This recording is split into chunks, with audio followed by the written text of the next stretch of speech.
ಒಂದೇ ನಿಮಿಷ ಲೈವ್ ಅಲ್ಲಿ ಇದ್ದೀನಿ. 3 ನಿಮಿಷ ಆಯ್ತು ಅಷ್ಟೇ.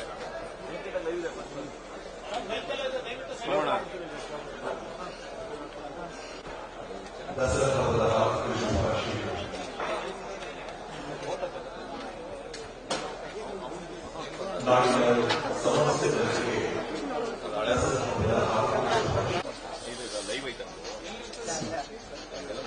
ಟಚ್ ಮಾಡಬೇಡಿ.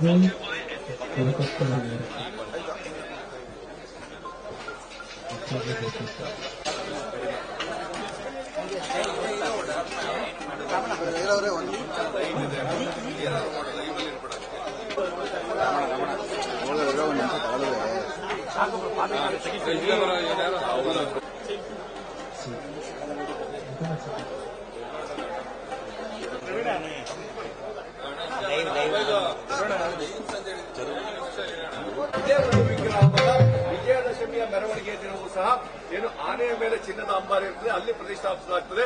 ಆ ಜಂಬೂ ಸವಾರಿ ಮೆರವಣಿಗೆಯಲ್ಲೂ ಸಹ ಇದೇ ವಿಗ್ರಹ ಭಾಗಿಯಾಗ್ತದೆ. ಹೀಗಾಗಿ ದಸರಾ ಉದ್ಘಾಟನೆ ಆಗುವಂತದ್ದು 10:10ರಿಂದ 10:40 ಸಲ್ಲುವಂತಹ ಶುಭ ವೃಶ್ಚಿಕ ಲಗ್ನದಲ್ಲಿ ಇವತ್ತು ವಿಶ್ವವಿಖ್ಯಾತ ಮೈಸೂರು ದಸರಾ ಕಾಲ. ಮೈಸೂರಿನ ಬೇರೆ ಬೇರೆ ಭಾಗಗಳಲ್ಲಿ ದಸರಾ ಕಲರವ ಜೋರಾಗಿರುತ್ತದೆ. ಶಕುಂತಲಾ.